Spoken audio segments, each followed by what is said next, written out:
Stop kwenye uawashi.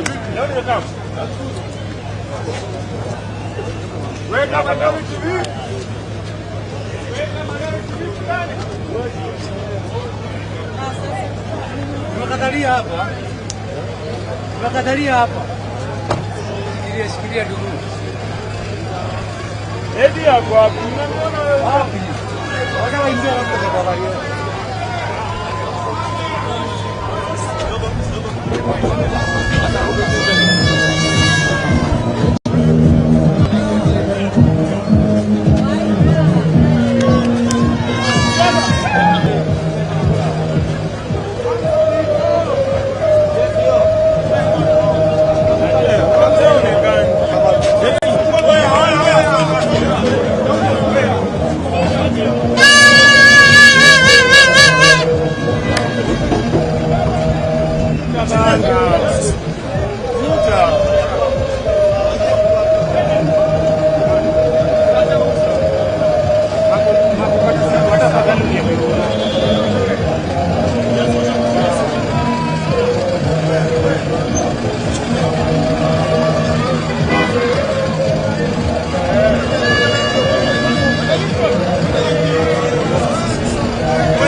Mkutano wetu wa tarehe 20. Sababu ya porojo ya bungei, Wakenya wawili walipoteza maisha yao.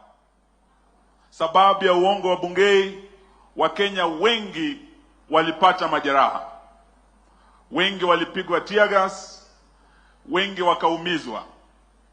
Sababu ya uongo wa polisi. Na sisi kama wanaazimio tulikuwa tumepeana notisi kwa polisi. Ndiyo sababu tumesema we will not give the Kenya police any excuse to injure Kenyans, to kill Kenyans, or to maim any Kenyan.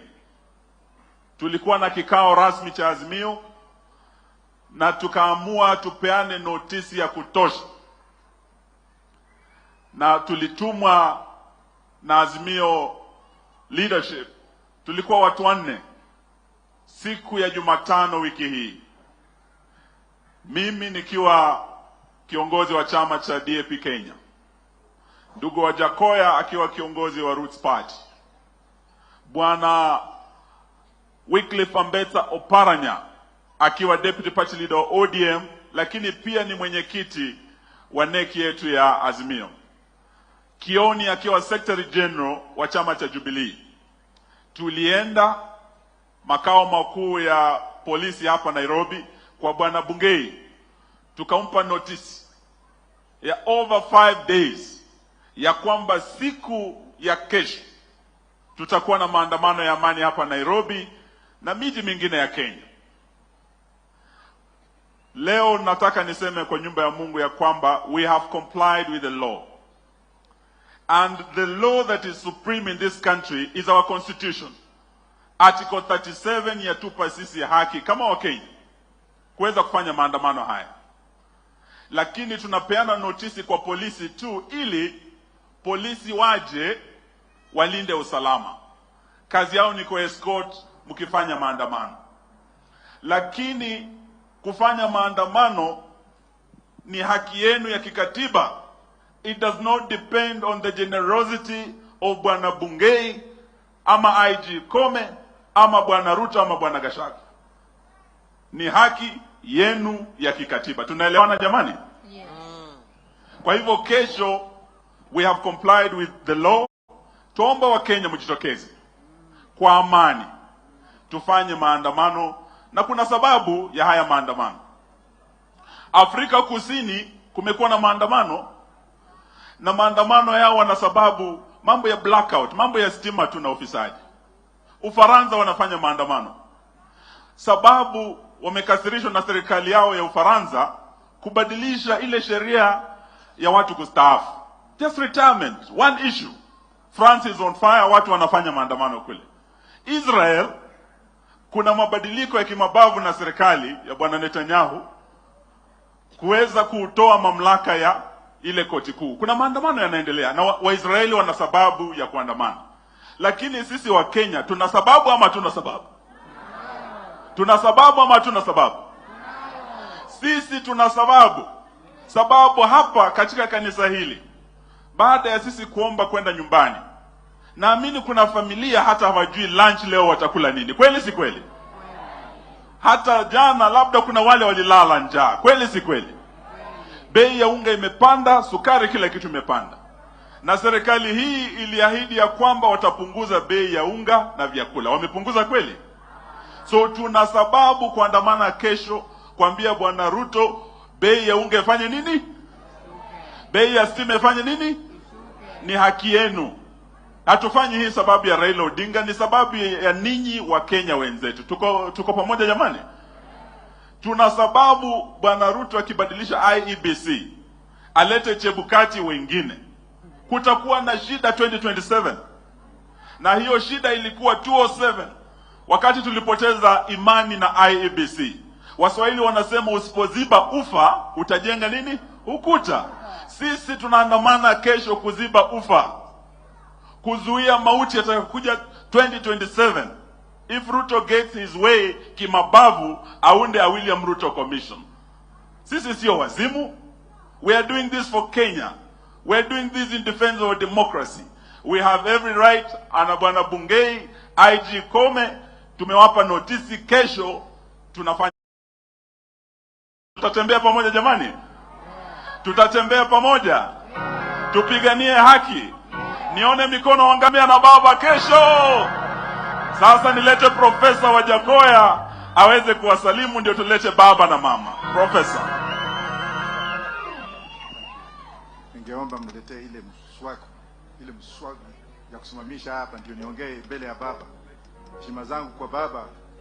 No man can come across unless you want to die.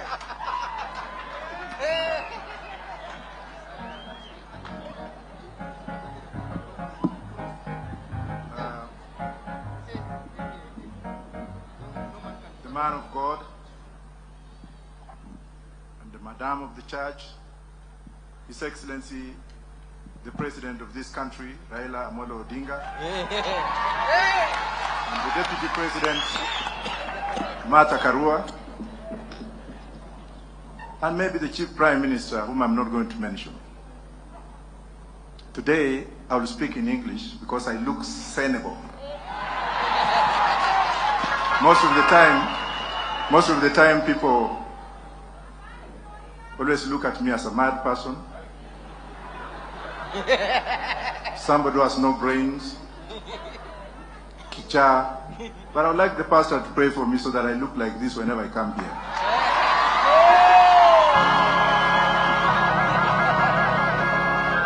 Notwithstanding what I'm going to say, To the doubting Thomases, I have to put you on notice that anytime you doubt anything, you have a problem with yourself. Anytime you doubt something, you have an ego to maintain. And whoever has seen Raila has a formula in him which is God-given, that you need to discover him. It's like Shakespeare. You cannot just look at him and say, this is Raila Odinga. No. You need to have a formula, and you need to be taught how to look for that formula, and you need to be taught by people who have got some spirit. And that's why I came, and that's why I am near Baba. I came to learn, and me and Babo, we came to learn. We never went to school properly. I have many degrees in law. I've taught so many members of parliament and what have you. But those who have not recognized me, wait for me in heaven, I'll teach you there.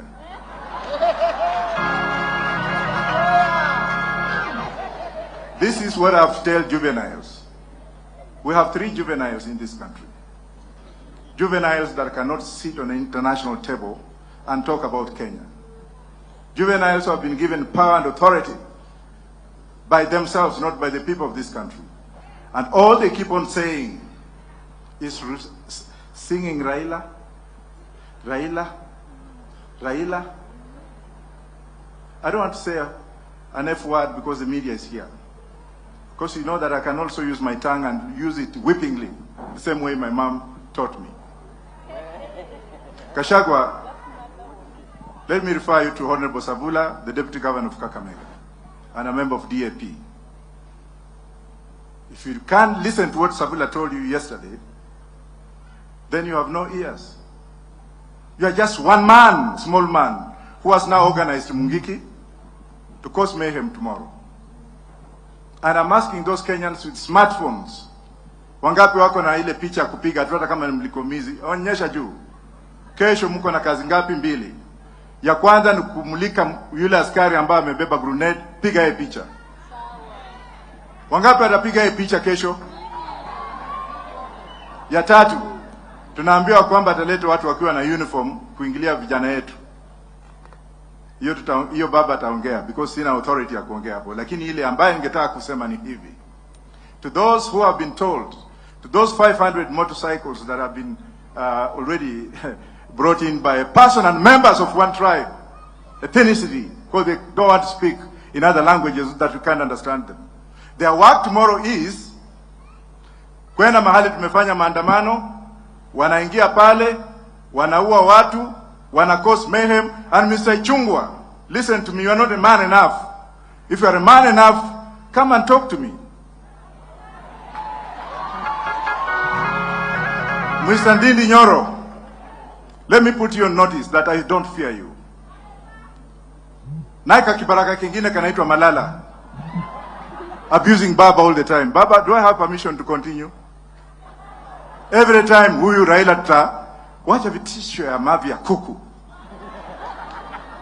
Some of us have been in jail for a very long time. Some of us have been in exile for so many years.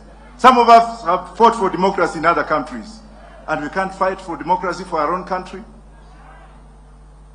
Baba, you brought us up, and you brought us up to be courageous, fearless, and we have to follow what we have to. Kuna askari moja nimeuliza Mr. Kome. I've been a policeman myself, so what? I've asked Kome to issue a statement within 12 hours. He never issued. And that policeman by the name of John Mwiti from Olkalao police station, that John Mwiti who wanted to assassinate Baba, semeni John Mwiti akufe, semeni hivyo. Yule ambaye alitupa grenade kwa Baba is a policeman who is serving. He was in the administration of police. He's now in uniform, and no action has been taken against that man. Can I continue? And those ones who are wale ambao wanatutisha, wengine walikuwa wanavaa diapers, wengine walikuwa wanauma na mende huko chini. They never knew what Baba went through. When Baba was sleeping in cold cells, when he was being tortured, when his family was vandalized and vanished. Tungine tulikuwa tunanyonya matiti ya nyanya yao. Alafu saa hizo ndio wanakuja wanasema we shall shape the democracy of this country. How do you expect those kind of bastards to shape our democracy? Where will your children go Watoto wenu wataenda wapi kukiwa na watu kama hawa they are the leaders of this country? Are you with me or not? Members of the press, I run a news media in Rochester, New York, and I've run it for a very long time. I know what you journalists go through. You are paid peanuts because there are some stupid politicians who will always give you 100 or 1,000. Funga virago enda. You must be paid properly under Baba's government. We must have a proper regulation, proper legal regulation to regulate the press, so that those who own the press should become partners with those who run the press. Right or wrong, journalists. And finally, if I go back to the police officers, as a police constable, from police constable, I became a police inspector before I joined the intelligence, national intelligence. I've read the book by the cover, and I know exactly what I'm talking about. Mwita is my witness. He can tell you how much some of us know. Police officers, you are the most deprived human beings in this country. You are not paid well. You are loaded with a very fake gun. Hizo magans zingine polisi wanabeba leo. Those are not standard firearms that can pass the Consumer Protection Act in the United States. Bunduki zingine zimetolewa huko Taiwan. Even if you shoot it, one kana kufia hapo. Wewe ndio unabeba hiyo. Ya pili huna nyumba. Ya tatu huna mshahara. Ya nne umedanganywa. Ya tano mnaambiwa nyinyi you are the most corrupt. India has legalized corruption. If you give me something and you know it's okay, I'll take it. But in this country, wewe ndio unaambiwa wewe ndio mwizi. Wewe ndio kila kitu. Tumika vibaya. But for members of the public, let me warn you and let me ask you and let me be courageous enough to advise you. Make use of your phone calls. Piga askari yoyote ambao utaona akiwa karibu na wewe. We want to preserve evidence. We also want our team to write the heck now that the IG Kome, Mr. IG Kome, has not acted by issuing a statement. We are going to write the ICC. I know Benusuda was my classmate. If she was there, she would have said otherwise. Lakini kila mtu kesho atoke. Wengine tumekufa kimwili, roho iko, the spirit does not die. Semeni Raila's spirit will not die. Semeni hivyo. Even if the body goes and is not going anywhere, Raila is there to stay, to lead us up to the last minute. Thank you very much. Thank you again.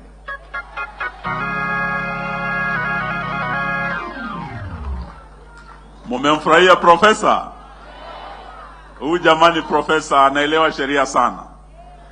Lakini wale wanakuja kuzungumza nanyi sasa, wengi mliwapigia kura baba na mama. Na ambayo itatumika kesho, walikuwa mstari wa mbele kupigania hii katiba. Kwa hivyo wenzetu wa Kenya Kwanza cannot lecture us about this constitution. A constitution that they opposed and a constitution that was brought to us kupitia sacrifice ya baba na mama. Nataka sasa nilete mama azungumuze nanyi, atulete baba. Karibu Honorable Martha Karua.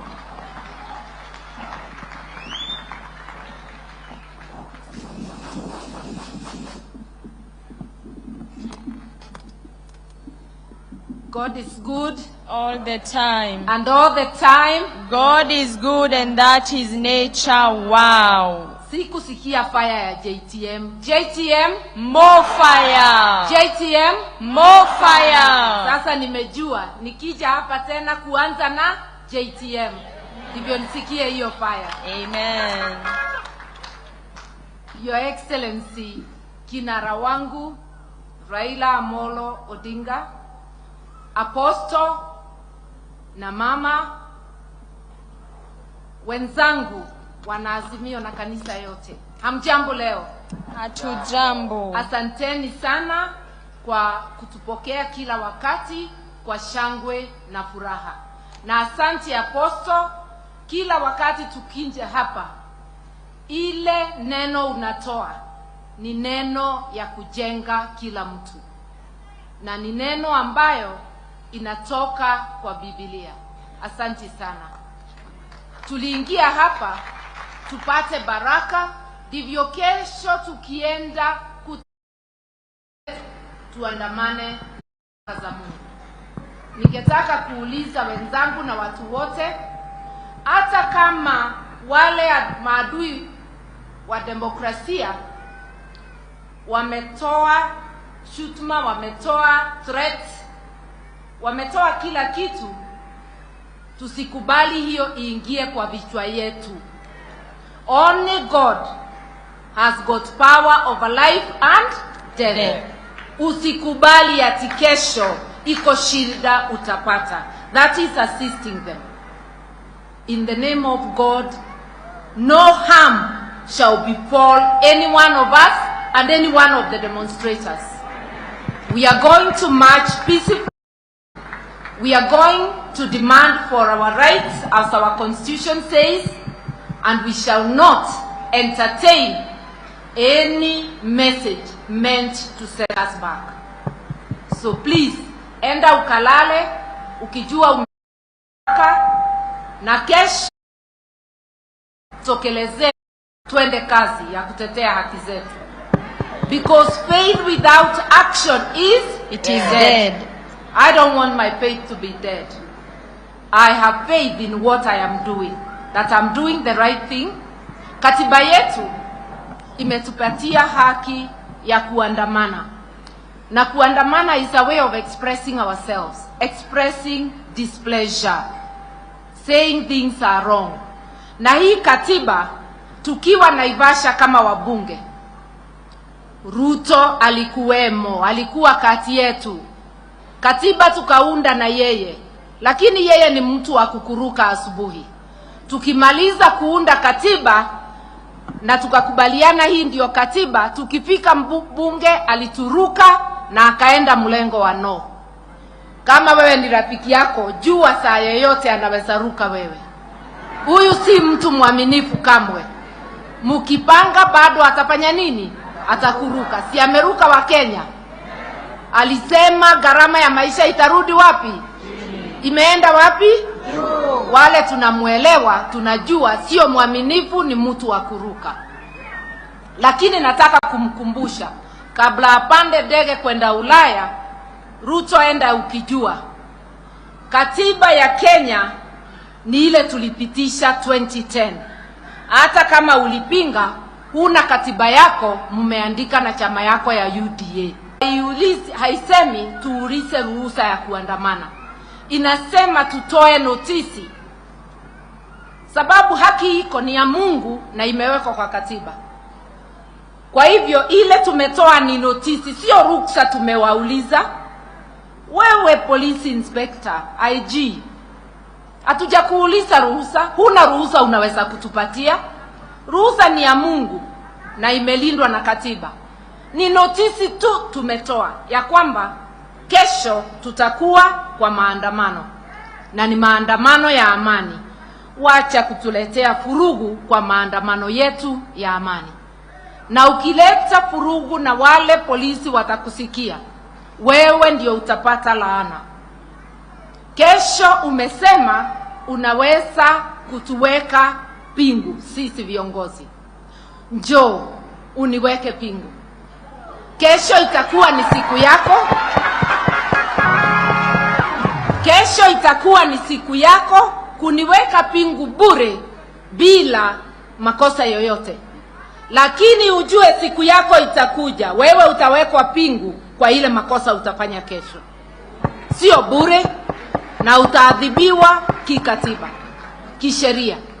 Sisi hatuwezi ogopishwa na watu wa aina hii. Kama tungekuwa watu wa kuogopishwa, Kenya ingali ya chama moja. Lakini watu wa siku hizo walijaribu kutuogopisha, tukakataa, tukaendelea, na ndivyo vyama vingi vikaingia na katiba ikafanya nini? Na sio viongozi peke yake. Wakenya wa tabaka zote walikuwa na nguvu kutoka ndani. Nguvu ile inaletwa na kujua unatetea haki.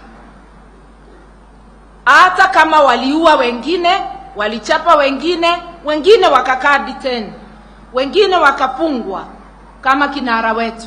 Hatukukufa moyo, hawakukufa moyo. Wewe unafikiria unaweza tisha wa Kenya wasahau haki imepatiano na Mungu na iko ndani ya katiba? Wewe unaota ndoto mchana.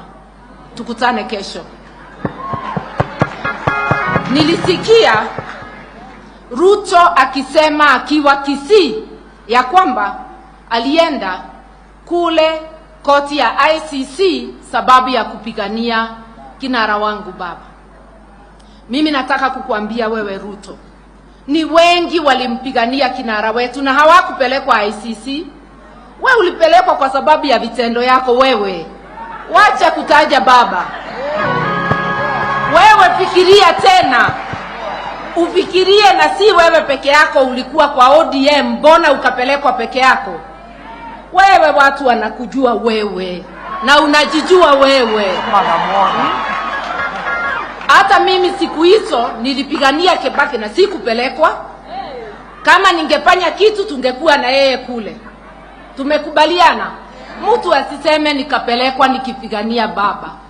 Wewe unajua ni nini ulifanya. Wengi wakapigania baba, sasa tuko na wao tukiendelea na safari. Mimi nakukumbusha, ukifanya ile ulifanya siku hiyo tena, bado utarudi kule.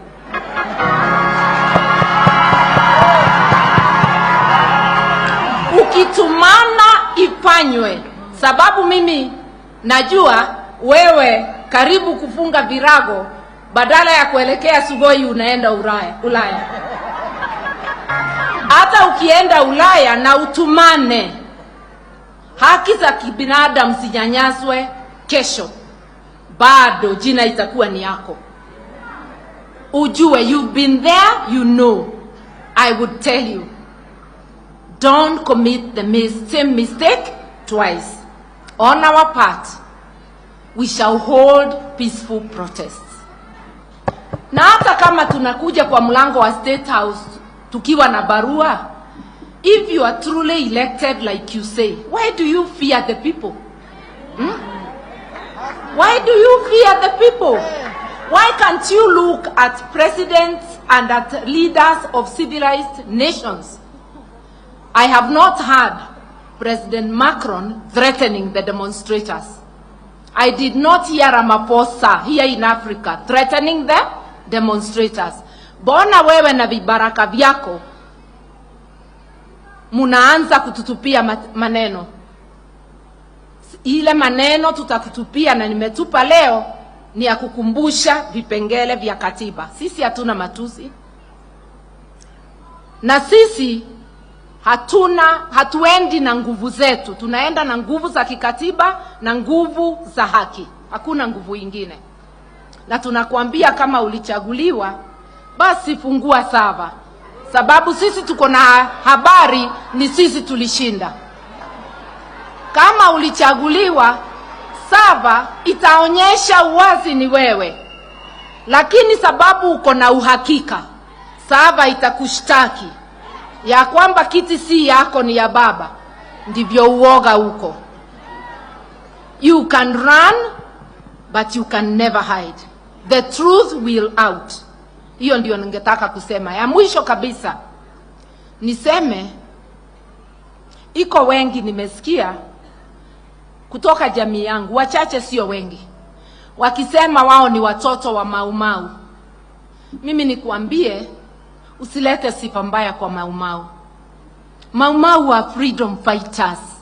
Freedom fighters never fight the people. They fight for the people, not fighting the people. Kama wewe maisha yako ukiwa kwa cheo yoyote ni kunyanyasa mwananchi, hata kuchukua mali yake kinguvu, you cannot be a product of Maumau wewe. Wewe lazima uwe a product of the collaborators, home guards. You see? Your behavior says it. Ukitaka kujua mtoto wa Maumau, na sio lazima awe Mukikuyu. Anybody can be a freedom fighter. Mtoto wa Maumau ni kama kinara wangu, Raila Odinga. Mtu anasimama na haki, mtu anapigania wa Kenya. Maumau is not just a name. It reminds us of selfless people who fight for the nation. Na waomba wote, waumini wa JTM na wote wananisikia, tukutane kesho kwa maandamano. Tukikosa kufanya hivyo, tutakuwa tumepeana nchi yetu ipelekwe kigaidi, na tutakuwa tumepeana katiba yetu iraruriwe. Bila kuendelea sana, asanteni sana. Na sasa nichukue nafasi hii niwaitie kiongozi wetu, our foremost freedom fighter in this country, His Excellency Raila Amolo Odinga.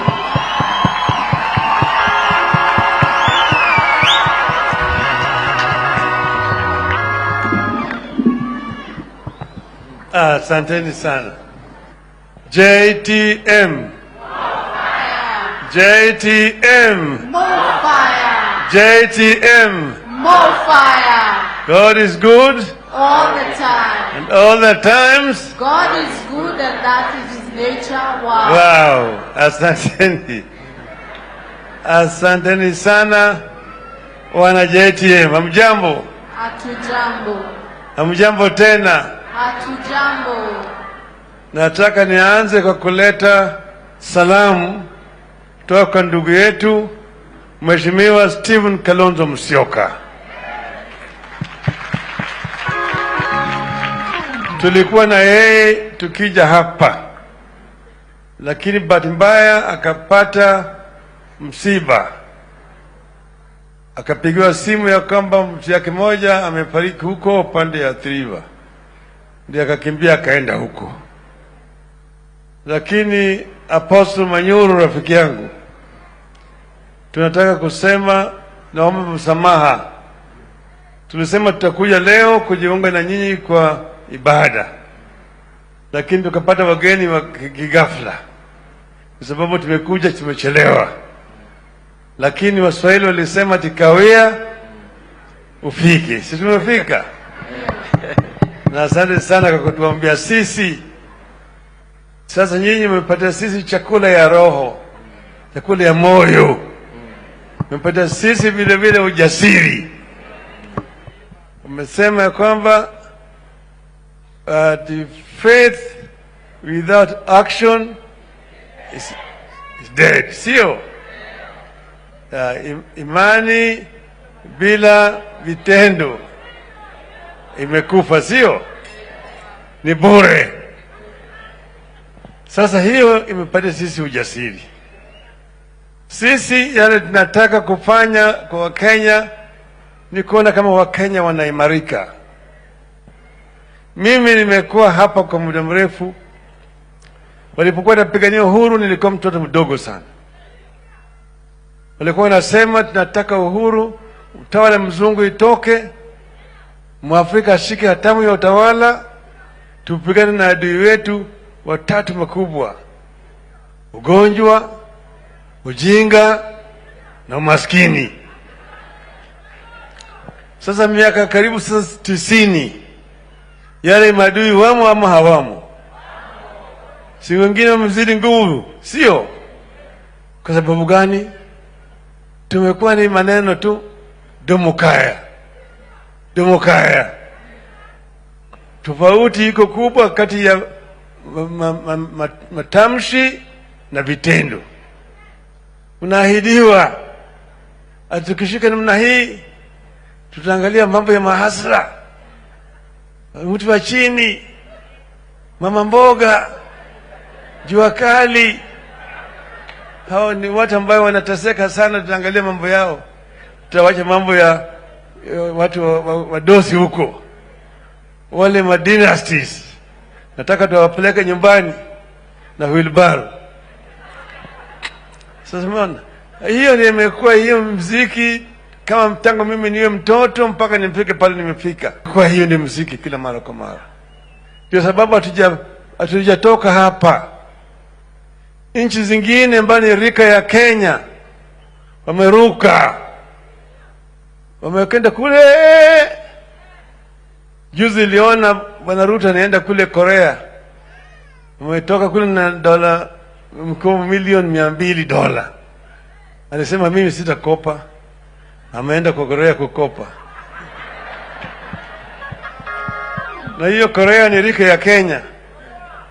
Wakati tunapata uhuru, Korea uchumi yake ilikuwa sawa ni ya Kenya, kwa upande wa elimu, kwa upande wa kilimo, kwa upande wa viwanda, kwa upande wa mapato ya watu.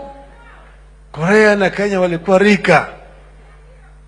Sasa uchumi ya Korea umeshinda ya Kenya mara 40. Unaona Daewoo natoka wapi? Samsung natoka wapi? Hyundai natoka wapi? Hapa hata kutengeneza sindano peke yake. Wanahangaika kutengeneza sindano. Kwa hivyo tusipobadilisha mtindo tena miaka 50 zijao tutakuwa hapa. Manake Biblia inasema ati Mungu anasaidia wale ambao wanasaidia wenyewe. Si ndio? Sasa kuna wale ambao domo kaya. Lakini hakuna kitu ndani yake. Mambo tu maovu. Ndio sababu sisi tumesema tunataka kuleta mabadiliko. Na hatutaki kulazimisha mtu. Hata yale ambayo sisi tunadai sio ati sisi tunataka kunyima mtu kitu kingine. Hapana. Sisi tunasema kuna mambo ambayo imefanyika ambayo imeleta shuku sio tu kwa nyoyo ya Wakenya lakini kwa ulimwengu mzima. Tuliona vioja tarehe 15 mwezi wa Agosti kama bwana Chebukati anatoka kule kama wendazimu, anasema mimi niko na matokeo. Wengine 4 walikuwa tu 7, 4 wanasema hapana, atukubaliana yale ambayo wewe unasema. 2 wanaungana na bwana Chebukati. Sasa Chebukati akaenda akatangaza na kukubalika. Tumeenda kwa mahakama kuu wakakubaliana. Mara ya kwanza nimeona kama hesabu hii ati 3 ni kubwa kushinda 4. Kama mara ya kwanza hiyo hesabu ya Wakenya ati 3 inashinda 4. Hiyo ni hesabu gani? New maths. Inashinda 4. Alafu baadaye sasa mtu mwingine akaja pale na akapiga firimbi akasema hapana, yale matokeo sio kweli, kweli ndio hii, na katoa hii matokeo. Hii matokeo ambayo ametoa iko na kila kitu ndani yake. Ukiangalia kila constituency ameandika pale, kwa kila polling station iko hapo, iko sahihi ya agents ya Azimio na ya Kenya Kwanza, iko sahihi ya returning officer, iko stamp ya IBC, iko ile inaitwa barcode ambayo ukipiga picha namna hii inakuonyesha pale ilifanyika, siku na saa ambayo hiyo ilirushwa kutoka hapo. Kwa hivyo hakuna uongo hapo, hakuna uongo hata kidogo. Yale ambayo imetoka na bwana ile mpiga firimbi ni ukweli, hakuna uongo hapo. Sasa ilikuwa natakikana bwana Chebukati achapishe matokeo ya uchaguzi ya rais katika gazeti ya Kenya Gazeti, achapishe kila constituency na 290. Hajafanya hivyo. Yale amefanya ni matokeo ya counties 47. Counties are not electoral units. Electoral units are constituencies. Lakini yeye anajua akichapisha ile ya constituencies, returning officers wanasema hiyo ni uongo, hiyo si matokeo yetu. Ndio sababu haya ni ukweli. Ndio sababu tukasema kama nyinyi mnasema yale si ukweli, basi fungueni saba tukague ukweli julikane. Hiyo ni ubaya? Hapo ni makosa? Hapana. Mfanya makosa? Hapana. Afungue sifungue? Afungue. Afungue sifungue? Afungue. Ungepa nasema afungue nione mkono.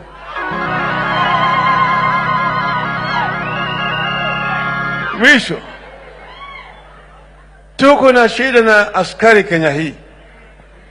Sakari Matuku naye hapa ni askari ambao walikuwa wamefundishwa yani mafunzo ya ukoloni.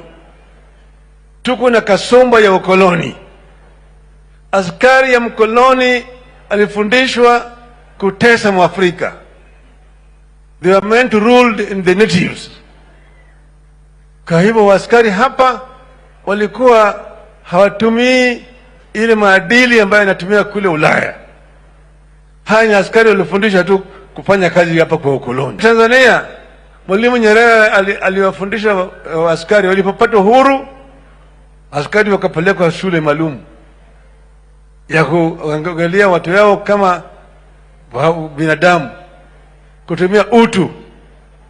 Kwa hivyo kule Tanzania, askari akitaka kushika wewe, anakuambia wewe ndugu, na kuomba nikushike.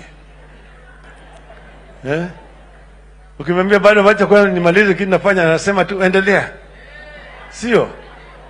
Ukimaliza atakwambia wewe kwa sababu gani, makosa gani wewe umefanya. Sio? Ni kama kule Ulaya. Ulaya kule kama wewe unatembea, umekipotea njia, unakwenda kwa polisi. Naitwa Bobby. Unaambia, afande, can you please show me the way to Trafalgar Square? Oh, Trafalgar Square? Yes.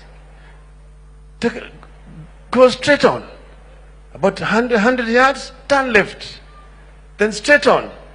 50 yards, right. Straight on, you see it. You can't miss it. Alafu akasema, asante sana. Thank you, sir. Anasema, napiga saluti. Thank you, sir. Anakupiga wewe saluti. Kuja Nairobi hapa.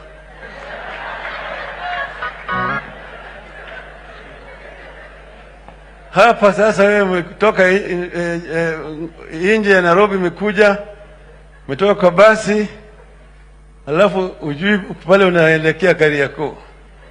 Uende kwa polisi, unasema afande, nimepotea, onyesha mimi njia ya kwenda Kariakoo. Umepotea? Ndio. Wapi kitambulisho? Afande, kitambulisho niliwacha nyumbani. Huna kitambulisho? Mara moja pingo. Unajifukuta kule kwa seli. Kesho unapelekwa mahakamani at loitering with the intention to commit a felony. Sisi unashtakiwa. Na sasa tunataka kumwambia askari. Askari, wewe ni mtumishi ya hawa wananchi. Ile nguo umevaa ni ushuru yao. Hiyo bunduki na beba, ushuru yao. Hiyo risasi iko ndani yake, ushuru yao. Hiyo tear gas unarusha, ushuru yao. Nyumba pale unaishi, ushuru yao. Mshahara unakula, ushuru yao. Kwa hivyo wewe unatakana uheshimu wananchi. Wananchi wa Kenya. You need to respect these people. They are your employers. They are the bosses. Sasa kama wananchi wanafuata sheria, kama kesho vile umeshaambiwa hapa, sisi kulingana na katiba yetu katika fungu ya kwanza nasema mamlaka katika Jamhuri ya Kenya iko mikononi ya wananchi wa Kenya. Wanaweza kutumia hiyo mamlaka wao wenyewe moja kwa moja au kupitia kwa viongozi ambao wamechagua. Sasa kwa sababu viongozi wanapiga mnada, wanapelekwa Ikulu, wanapewa rupurupu, wanasema mmeenda kutafuta maendeleo Ikulu, ni sababu tumesema tunarudi kwa wananchi watumie hiyo uwezo, hiyo fungu ya kwanza direct. Pili, fungu ya 37 inasema Wakenya wako na huru ya kufanya inaitwa picketing kwa pamoja, kupeleka kumbukumbu, petitioning, na kufanya maandamano bado iwe ni amani. Sio? Ni sababu tumesema hiyo maandamano tunafanya ni maandamano ya amani na sheria imekubali. Bwana koma kabisa kesho, usilete fujo. Wewe koma. Usilete fujo. usilete vurugu. Unasema ati utaweza kushika kila mtu. Mimi niko tayari, nitakuwa kwenye mstari ya mbele. Bwana Kome, hapana tuma askari, njoo wewe mwenyewe tuonane na wewe.